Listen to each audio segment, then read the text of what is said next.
2, 3, and 4 gone. What will happen? It will regenerate or rearrange the territorial sea that will look like this. So this country will lose a certain amount of territorial sea.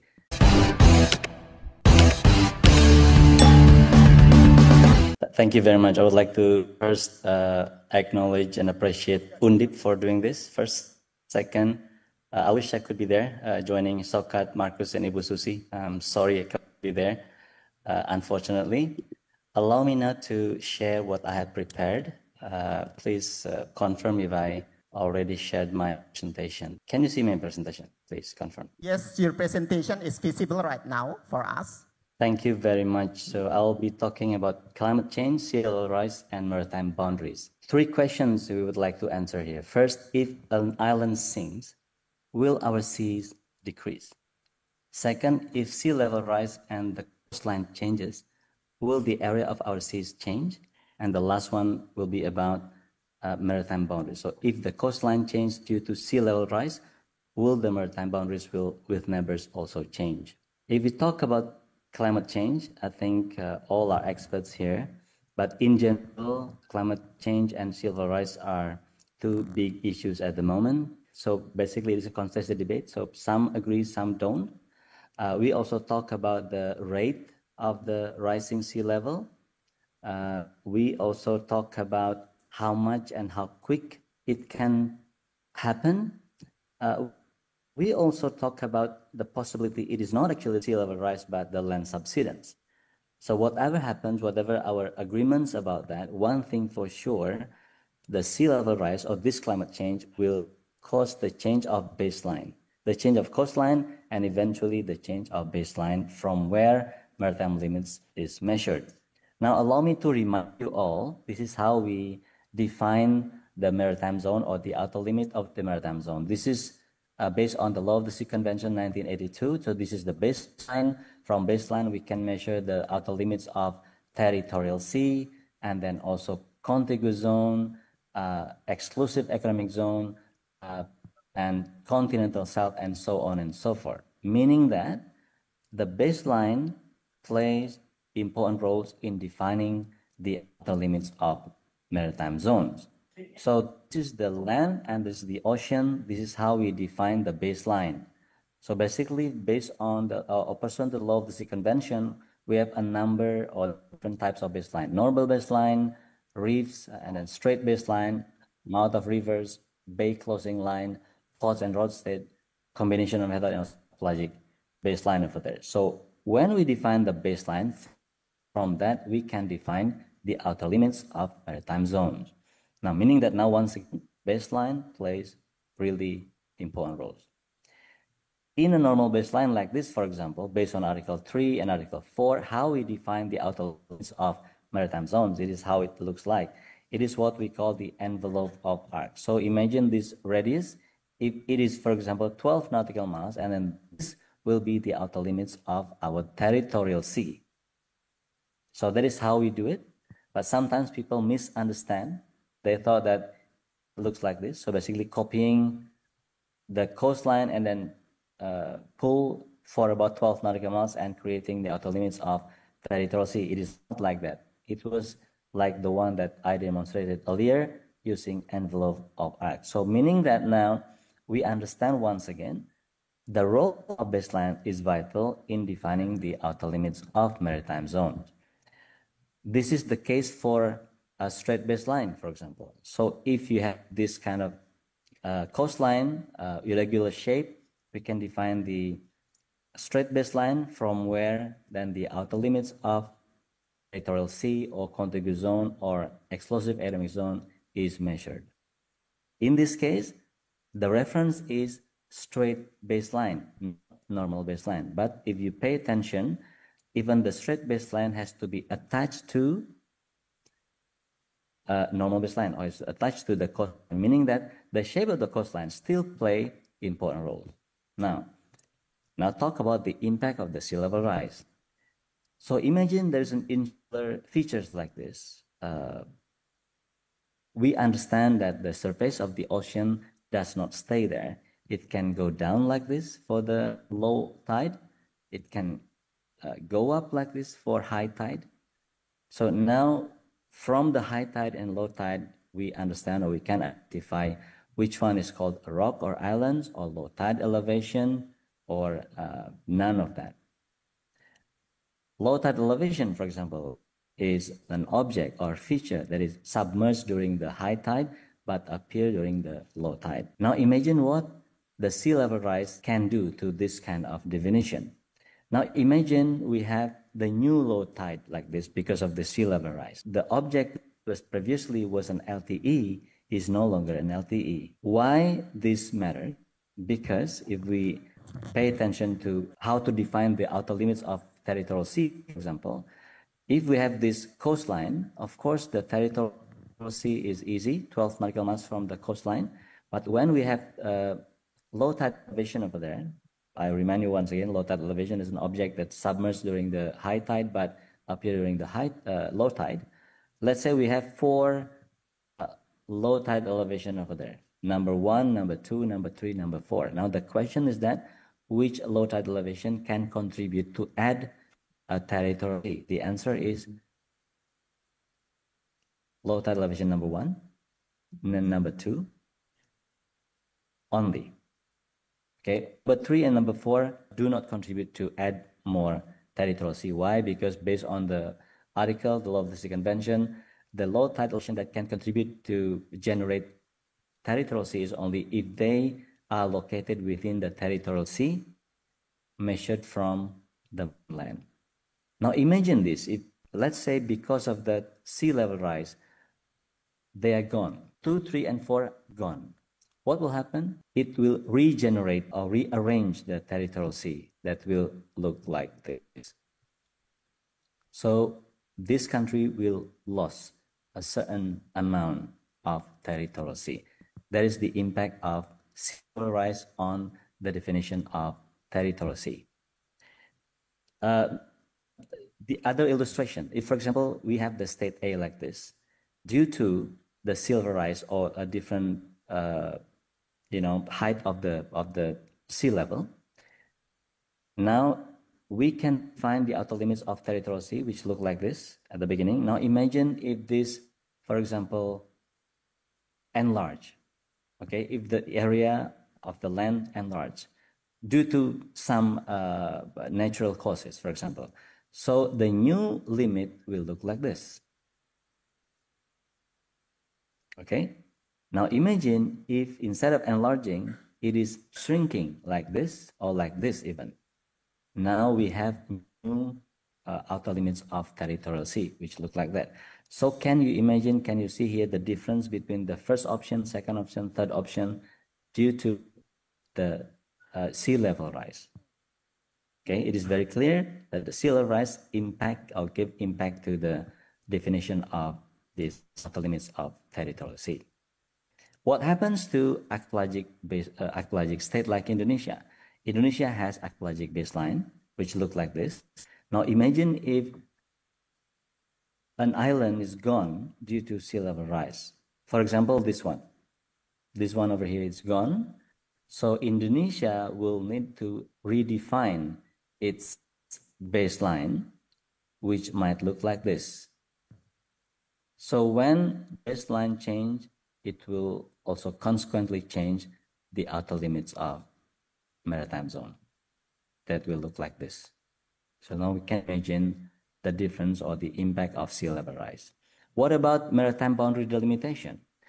This is a little bit technical. I'm a technical person, but just allow me to just show this very quickly. So basically, in order for us to draw a line between two countries, like the median line, we do all the mathematical technical procedure like this. But in general, what I would like to explain to you is that if we want to define the median line between countries, we eventually will need to define the baseline along the coastline of state A and state B. Now imagine because of the sea level rise, if coastline change, it means we will need to redefine the base point that will eventually can affect also the definition of maritime boundaries. So in this case, even maritime boundaries is also affected by sea level rise. Now, what happens for a country, for two countries, if they already have their maritime boundaries agreed? State A and State B, for example, they have this over here agreed already. If something happens to State A, State B, because of the sea level rise, for example, let's imagine State B decreasing its land size because of the sea level rise, for example. So people usually think that the agreed line will be shifted towards B. Will shift like that in order to maintain the equality, because it is supposed to be a median line or equidistance line. That's what people think. That is actually incorrect, because the agreements on boundaries will stay there even if there are changes in the coastline. So it is not the case. When maritime boundaries already settled, it will stay there forever. However, there are also studies saying that the principle only applies to territorial boundaries, which in this case is land boundaries and territorial sea boundaries. What about boundaries for EEZ or continental shelf? So there's always debate about this. So actually that sea level rise might also cause the change of maritime boundaries when it comes to EEZ and continental shelf. We can talk about this later on. Now, we already understand that the sea level rise or the change of coastline can impact the maritime limits, but it is not always the case, and the impact is uneven based on the shape of the coast. If the shape of the coast is like this, for example, we can understand now that the base point that contribute to the definition of the outer limits of maritime limits is not every or not all of the base point. This base point, for example, over here, the base point over here do not contribute to the definition of outer limits of territorial sea, which means that if something happens to this part of the coast like this, because of the sea level rise, for example, and there will be no impact to these outer limits of territorial sea. Okay, so this is uneven impact. So not every change in the coastline will also automatically give some impact to the outer limits of territorial sea. Also, another case is, for example, if the coastline, so if the coast is steep like this, we can see here the sea level 2 and sea level 1 to 2. If there's a change of sea level rise level like that, we can understand now the baseline will be different position of the baseline. Okay, so if the level is 1, this is the baseline. If the sea level is at 2, this will be the baseline.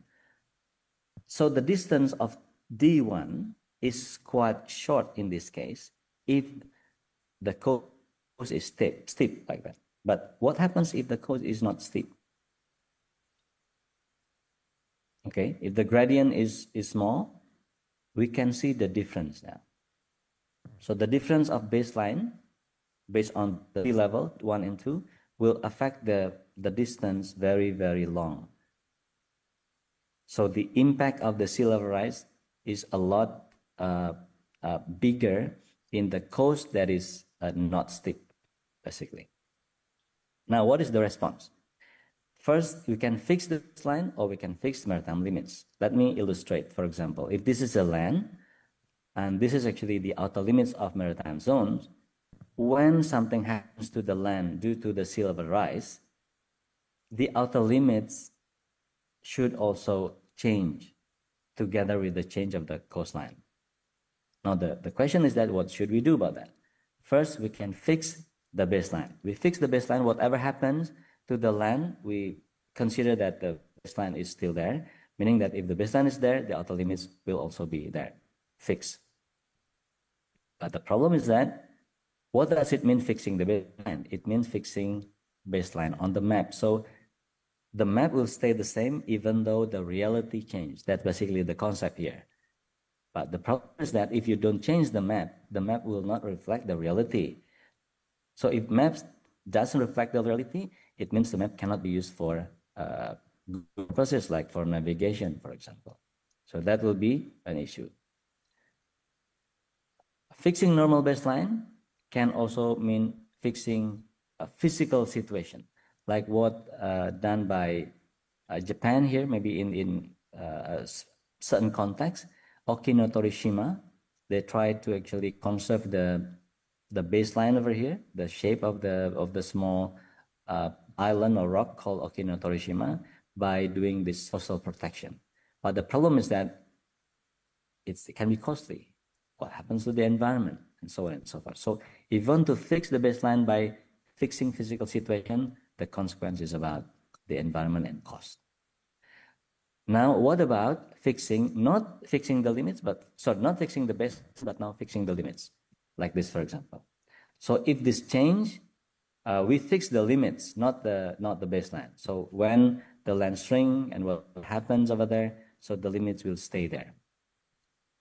This is actually quite in line with what stated by Article 76 by Law of the Sea Convention with regards to the continental South outer limits, let's say final and binding. But what about other maritime zones? That's another question. So I'll give you an illustration here, the fixed baseline. So this is the territorial sea, this is the EEZ and high seas. So if we fix the baseline, it will look like that. The sea level rise. What will happen? So the internal waters will enlarge. That is the consequence. Now, not fixing the baseline, but fixing the limits, fixed limits. Let's say here it is the baseline and then outer limits, but that's frozen. If we freeze them, we will need to change the baseline because the outer limit is fixed, meaning that we will have a larger territorial sea, which might not comply to the provision in the Law of the Sea Convention. And so on and so forth. So this is actually the different scenarios that I would like to play. It is not certainly in the law yet, but this is an option that we can think of whether we fix the baseline or we fix the outer limit. Okay, now the challenge is that that one has not yet been governed by the Law of the Sea Convention. That first. The second, what about the recognition by other states? If we want to change the baseline or fix the baseline or change maritime limits, what about the recognition? And also the interplay between domestic and international law. Or even more dramatic, what about talking about the change or the amendment of the Sea Convention? That's actually something that we can always discuss in the academic forum like this. So ladies and gentlemen, I think I will need to conclude to answer 3 questions that I posed at the beginning. First, the sinking of island may cause our seas to decrease if the baseline changes. First. So second, if there is a rise in sea level and the coastline changes, the baseline can change so that the area of our seas can also change. The last point is that if the coastline changes due to the sea level rise, the maritime boundaries agreed with neighbors do not change because the agreement on boundaries is exempted from the obligation to change the agreement due to fundamental changes. So with that, I stop this presentation. I would like to have a further discussion later. Terima kasih, matur nuwun. Kembalikan kepada moderator. Thank you very much, Mr. Andi Ansana. I think it's very insightful presentations. Not only insightful, but it's also contextual because it's related to the archipelagic state in which Indonesia is the biggest archipelagic state. It's also systematic because it shows the relationships between climate change, sea level rise, and also the shifting of the maritime line. And the last one is there is a legal issue over there. And then it's also interdisciplinary because it relates between the law and also geospatial knowledge.